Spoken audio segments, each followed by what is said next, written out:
Essas com vocês, eu já tenho feito isso, especialmente nos livros de Samuel, e agora uma anotação minha que estava guardada já há algum tempinho, sobre a luta em oração, observando especificamente a oração, a oração de Jacó e a luta dele com Deus, né? A luta de Jacó com Deus. Nós não vamos refletir a fundo nessa passagem de forma mais teológica, mais densa, mas vamos pegar os pontos principais ali para trazer algumas aplicações para nós. Então, para isso, vamos ler novamente o versículo 28. Eu lerei, os irmãos acompanham, e nós vamos então fazer uma oração. Diz assim: Então disse, já não te chamarás Jacó, e sim Israel. Pois como príncipe lutastes com Deus e com os homens, e prevaleceste. Vamos orar. Nosso Senhor, graças damos a Ti por termos em nossa frente, não somente uma simples porção de palavra, mas ter a oportunidade de ter o nosso coração perscrutado por Ti, pastoreado por Ti, exortado por Ti, animado por Ti, pelo poder que há no Teu Santo Espírito, ó Deus. Somos gratos ao Senhor por isso, porque apesar de nós, o Senhor tem cuidado de nossas vidas, tem nos pastoreado, nos ensinado, mesmo quando desprezamos aquilo que o Senhor nos dá para o nosso bem e para a Tua glória. A agitação do mundo que vivemos nos perturba ao ponto, ó Deus, de não orarmos como convém aos santos, de não nos deleitarmos na quietude da oração. Suplicamos a Ti, ó Deus, que nos conceda olhos espirituais para que vejamos de fato que muitas e muitas lutas que enfrentamos no dia a dia não são vencidas porque nos falta uma vida de oração, ó Deus. Fala conosco, Pai, vigorosamente. Suplicamos a Ti em nome de Jesus. Amém. Então eu fiz um breve esboço aqui para a gente refletir um pouquinho sobre essa passagem. Jacó está em Padã Arã, terra do seu tio Labão. Ele foi para lá foragido, marcando aquilo que era o seu nome. Na reflexão de hoje da Escola Bíblica Dominical, logo mais nós vamos entender um pouco mais do que significa nomear alguém na cultura judaica. Então, reforçando aquilo que marcava o seu caráter, marcava a sua história, marcava a sua vida. Ele estava indo foragido para Padã Arã por causa das suas transgressões essas muito subjetivas, muito maliciosas, daí então as marcas latentes do seu caráter, alguém subversivo, alguém enganoso, alguém que quer levar vantagem em cima de todos e por quaisquer meios. E o que parece no relato da história é que para limpar a alma de Jacó levou mais de 14 anos. Não foi apenas para ele ter as mulheres que ele queria, mas foi para limpar a sua alma, para corrigir o seu espírito, para deixá-lo numa posição tal que o colocasse como um instrumento digno nas mãos de Deus. E é interessante isso, porque até então Jacó ele usava meios espúrios, mas que estava ao seu alcance, para conseguir aquilo que ele queria. E agora, durante esses 14 anos, acontece justamente o contrário, é tomado dele aquilo que ele tem direito. Então, aquilo que ele fazia agora é feito com ele. E experimentando isso, ele experimenta uma humilhação santa, uma humilhação transformadora. Às vezes nós não sabemos o que é necessário para dobrar os nossos caráteres. Nós não sabemos. Às vezes nós não sabemos o que é necessário para subjugar a nossa vontade. E talvez o nosso próprio ego, quando nos vemos injustiçados, talvez nós, ao invés de nos dobrarmos diante de Deus por causa da injustiça, e entenda, injustiça é injustiça de fato, mas não quer dizer que não está nas mãos de Deus. Entenda isso. não quer dizer que não está debaixo dos controles de Deus. Labão foi extremamente injusto com Jacó, mas essa injustiça era mão de Deus para tratar a sua alma. É importante a gente entender isso. E talvez no ímpeto da nossa arrogância, no ímpeto do nosso ego, nós não usamos a instrumentalidade da injustiça, a instrumentalidade da humilhação como nós deveríamos usar. E é interessante porque Jacó parece que usou isso. Claro, o Senhor o levou a isso. Mas o fato é que demorou um tempo para mudar o seu caráter, para ele perceber os efeitos agora contra ele daquilo que ele praticava contra outros. Então, é claro que nós vemos ali o tempo necessário para ele ter as mulheres, ou a mulher que ele queria, mas por trás da história existe outro cenário sendo contado, existe outra narrativa que nós temos acesso, por causa dessa visão soberana que o Senhor nos dá em sermos leitores de uma história já contada. Então, sua vida ainda é marcada por engano, por sujeira. Jacó, então, parte para casa e ele tem 2 encontros com Deus, transformadores. E esses encontros são justamente aqueles como o ponto auge que o capacitariam para encontrar com seu irmão Esaú. Não são simplesmente encontros com Deus, mas são as instruções e instrumentalidade necessária para lhe colocar numa posição de perdão, humilhação e dependência de Deus. E é por isso que ele foi marcado na coxa, para marcar a dependência dele de Deus. O capítulo 32 traz justamente esses relatos, esses encontros, um em Manaim e o outro que ele denomina em Peniel. Então, esses 2 encontros são transformadores para a vida de Jacó. Talvez, irmãos, por nos faltar intencionalidade para com Deus, nos falta visão de Deus das nossas vidas. Nós realmente achamos que nós venceremos as batalhas pela força do nosso braço. Jacó vence as batalhas sendo humilhado. Jacó vence as batalhas sendo vencido, sendo machucado, sendo adestrado por Deus. Talvez nós achamos sim que as nossas forças vencerão as batalhas. Nós nos esquecemos algo que o apóstolo Paulo fala de forma tão simples. O apóstolo Paulo não tem muita cerimônia para falar a realidade da nossa luta. A nossa luta não é contra sangue ou contra carne. Ele é muito rápido em falar isso. Deveria ser um pressuposto natural nosso, de que a nossa luta é muito mais do que aquilo que os nossos olhos conseguem ver. Se essa é a verdade, e talvez não seja porque nós não tomemos como deveríamos tomar. Se essa é a verdade, e obviamente nós deveríamos guerrear lutando. E é interessante que o versículo 28 coloca isso de uma forma extremamente interessante, porque nós lutamos com homens pleiteando diante de Deus. Não é assim que o texto diz? Lutaste com Deus e com os homens e prevalecestes.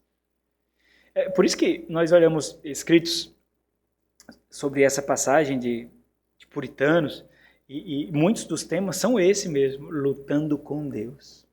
Entenda, a luta com Deus não é tendo Deus como inimigo, mas é suplicando a Deus para que nos abençoe, para que nos dê a vitória, para que nos dê a bênção. E infelizmente, irmãos, graças a Deus nós estamos num contexto em que essas palavras elas fazem sentido, porque nós não somos uma igreja da prosperidade, nós não somos uma igreja neopentecostal, uma igreja que decreta vitórias.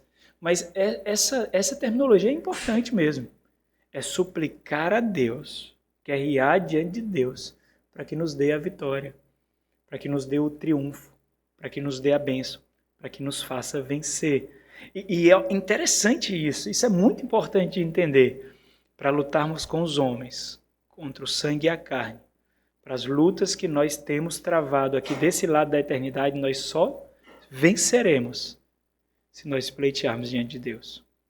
Se nós soubermos a arte da guerra santa, da luta em oração.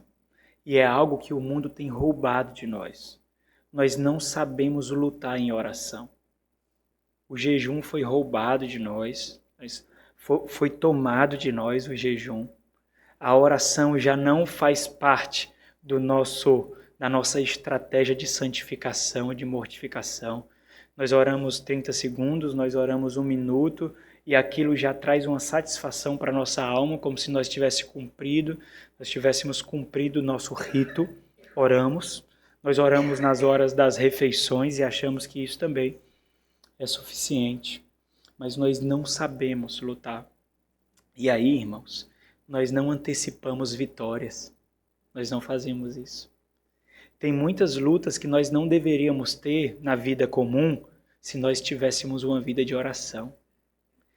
Tem muitas feridas que são causadas em nós porque nós não engrossamos o nosso couro através de uma vida de oração.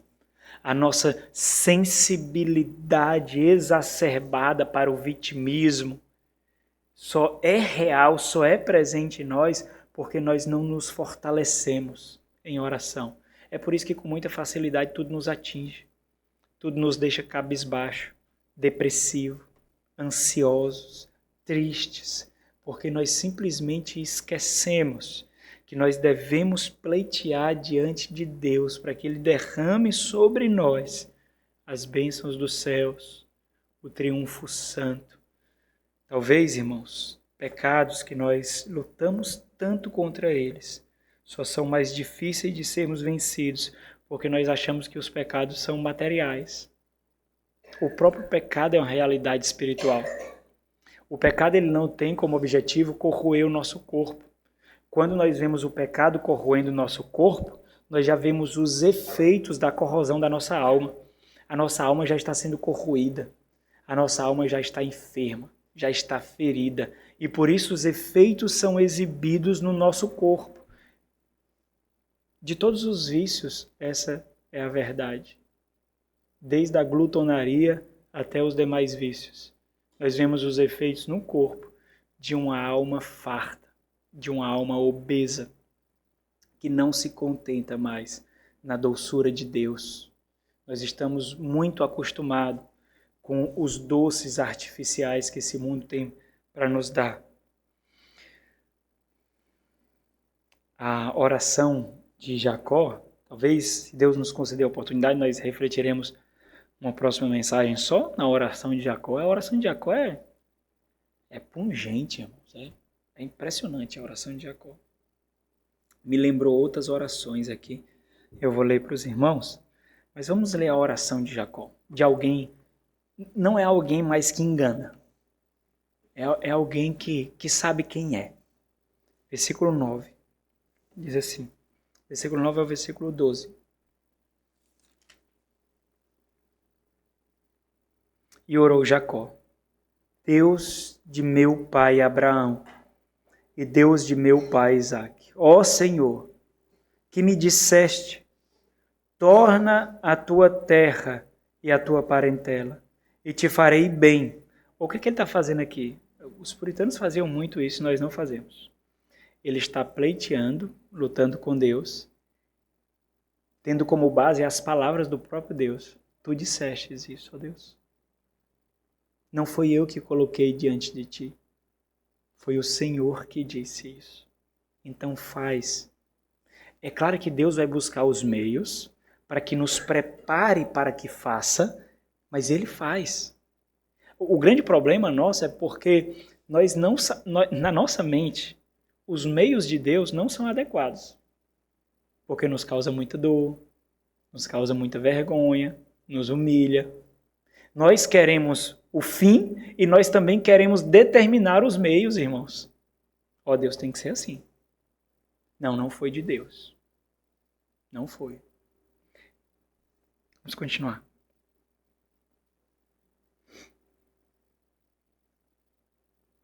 Versículo 10. Sou indigno de todas as misericórdias e de toda a fidelidade. Aqui ele está fazendo referência a misericórdia, hesed, que é aquela fidelidade pactual, que é o amor pactual de Deus. sou indigno de todas as misericórdias e de toda a fidelidade que tens usado para com teu servo, pois com apenas o meu cajado atravessei este Jordão.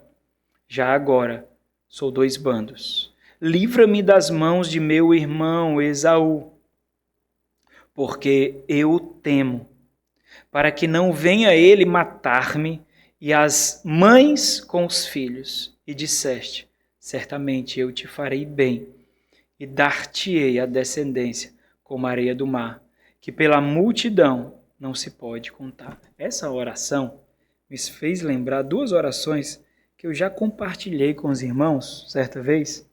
Uma oração de um cristão do primeiro século. As orações de Agostinho lembram muito essa oração, e a oração de Martinho Lutero. E eu quero ler para vocês essa oração aqui de um cristão do primeiro século, nós não sabemos o nome, mas diz assim: Tu não tens obrigação de me querer, nem eu tenho as minhas condições de te querer. Mas, se tu me quiseres, por que tu queres me querer, então, se tu me levas a te querer com o mesmo querer que tu me queres? Porém, se tu não me queres, eu não posso te querer. Pois a minha vontade, pervertida pelo pecado, nunca te quererá, sem que tu me queiras.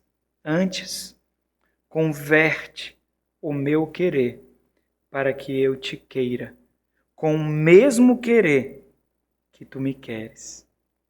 Martinho Lutero, ele orou a Deus da seguinte forma: Senhor Jesus, tu és a minha justiça e eu sou o teu pecado. Tomaste sobre mim o que eras de fato meu e colocaste sobre mim o que eras totalmente teu. Tu te tornaste o que não eras, para que eu me tornasse o que não sou. É linda essa oração? Parece que Jacó ele aprendeu aqui o que ele é. Ele aprendeu a descansar em Deus de uma forma que ele não fazia antes.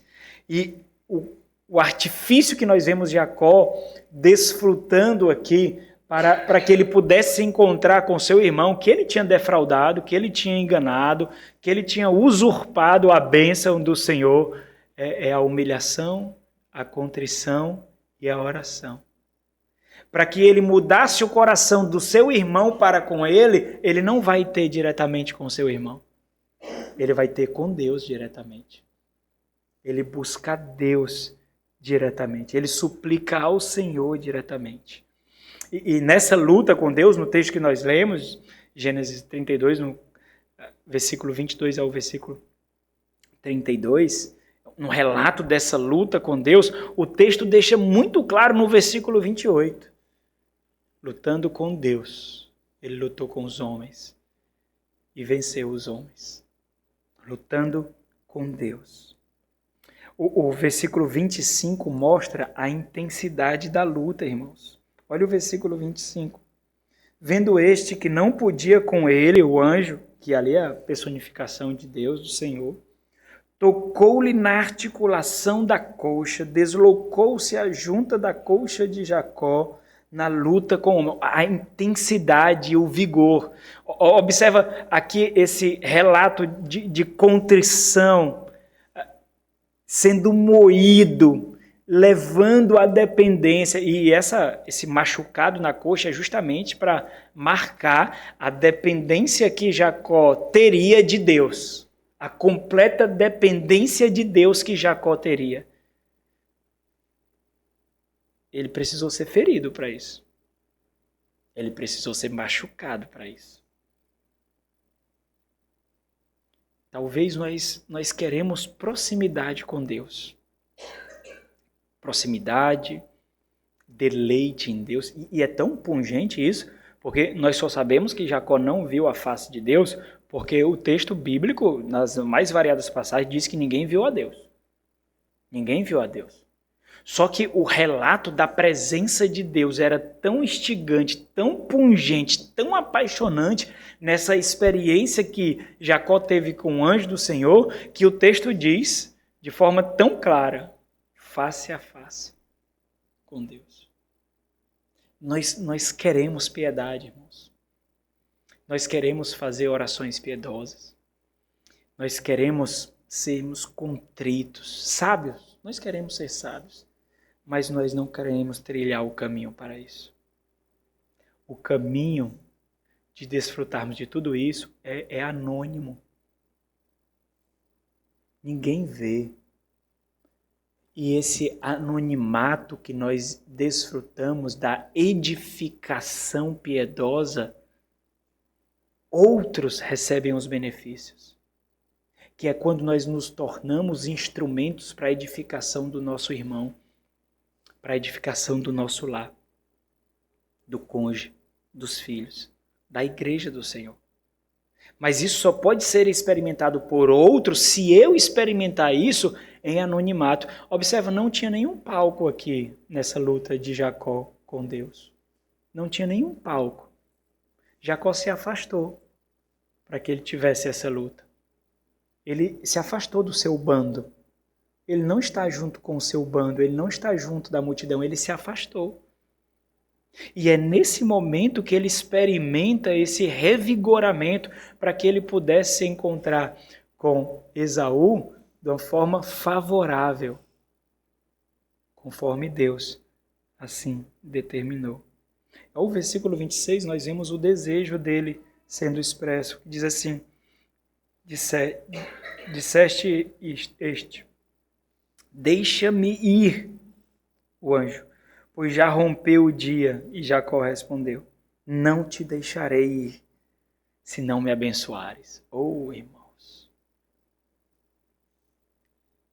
será que nós somos tão ousados e vigorosos em oração assim?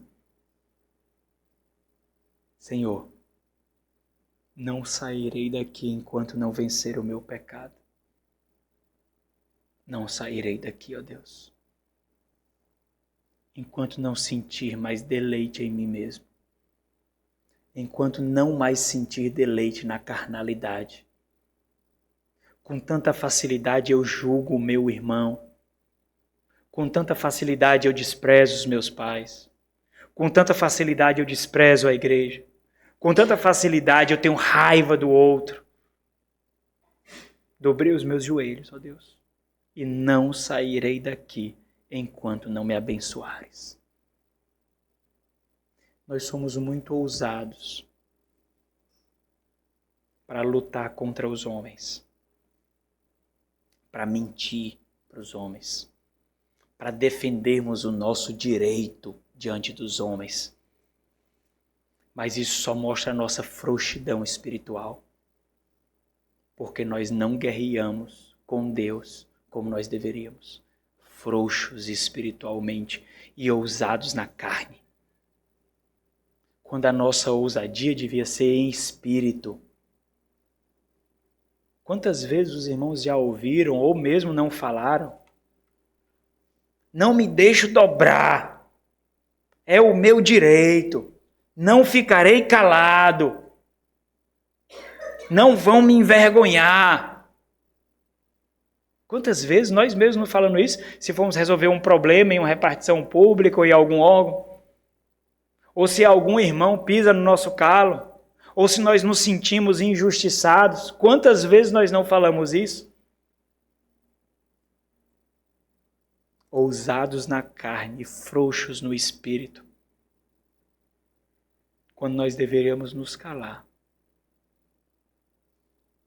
pela certeza que não somos nós que pleiteamos as nossas batalhas.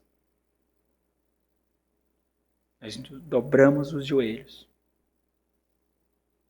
e buscamos a Deus.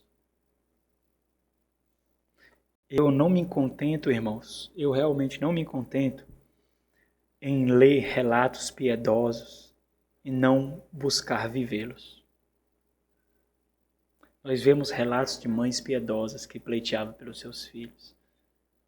Eu não sei se você já despertou para isso.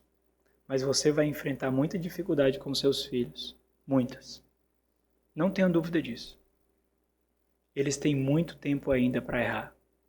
Muito.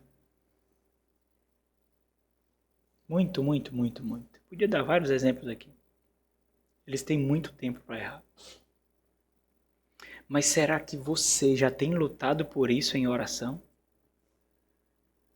Incansavelmente?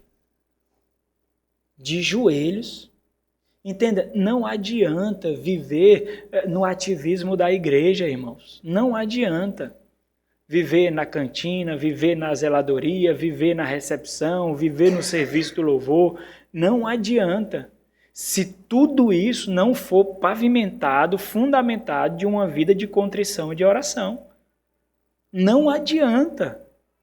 Não tem como você colocar diante de Deus os seus serviços para com Deus se você não tem uma vida piedosa pleiteando por sua família. Não adianta. É jogar fora todo o serviço que você presta. Porque será apenas uma cortina de fumaça. Você quer que apareça os seus serviços. Mas os bastidores, nada. Então entenda, existe uma harmonia necessária, não é um ou o outro. É um e o outro.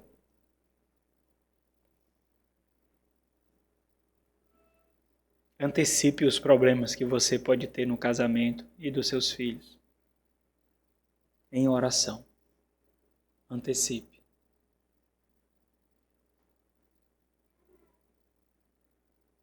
Jacó é abençoado. E o seu irmão Esaú lhe enxerga com outros olhos. Nós não sabemos qual é a primeira disposição de Esaú quando o servo de Jacó chega para falar com ele que ele vem com 400 homens. É assim que o servo... E então por isso que Jacó teme, divide o bando em dois e separa alguns donativos para entregar a Esaú para ver se amolece seu coração. Ele continua usando esse artifício, é sábio fazer isso. Mas nós não sabemos qual é a primeira disposição. O texto não diz qual é a primeira disposição. A reflexão de Jacó é de que ele vem puni-lo. Nós sabemos por causa disso, ele vem puni-lo. E por ter vindo com 400 homens, é de se imaginar que realmente seja esse o propósito do coração de Esaú. Mas quando Deus encontra-se com Jacó e o leva a lutar de uma forma, da única forma que ele pode vencer, a disposição é outra. Nem os donativos Esaú quer aceitar. Não, eu já tenho demais. Deus tem sido muito bondoso para comigo. E nós perdemos honra também, porque Jacó insiste. És teu. Tudo meio que fazendo aquela meia culpa de que eu roubei o que te pertencia. E agora tudo que eu tenho é teu. Porque ele alcançou a bênção. A bênção não foi os bens materiais. Foi a paz com o irmão. Foi a paz, a bênção. Olha como é interessante, porque depois que ele conquistou isso, parece que tudo que ele lutou para ter... Lembra que ele lutou com Labão para ter? É tanto que ele faz o artifício lá para que as crias dessem pintadas para que fosse dele. Ele faz o artifício. Ele quer que ele trabalhou 14 anos, ele se acha injustiçado e ele quer, é meu direito. E toda vez que eu faço prosperar, ele me engana. Pois então farei agora. Por isso que ele sai escondido, porque não quer ser mais enganado e quer aquilo que é dele por direito. Mas agora isso não importa mais. Porque o que ele queria de fato era paz com seu irmão. E o Senhor o dá. O Senhor o dá. Essa era a bênção que ele queria. Uma bênção que ecoa na eternidade. Não que nos leva ao deleite nesse mundo, mas que ecoa na eternidade. E nós vemos essa primeira disposição de Esaú sendo transformada pela contrição de Jacó diante de Deus. E ele honra. És teu, meu irmão. Sou teu servo. És teu. Que o Senhor nos conceda graça, irmãos. Oh, meus irmãos. de vencermos as nossas lutas em oração. E não ache que vencer a sua luta em oração tira você da necessidade e dependência do corpo de Cristo. É na oração intercessória que nós vencemos as nossas batalhas.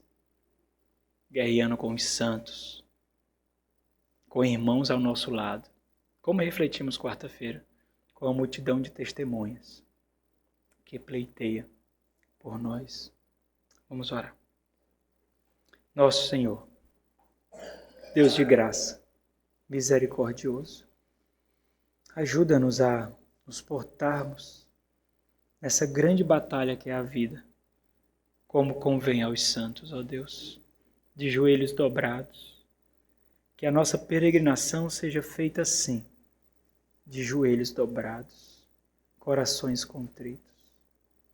Que não enxerguemos pelos olhos da carne, ó Deus, onde não aceitamos ser humilhados, injustiçados, ter os nossos direitos roubados.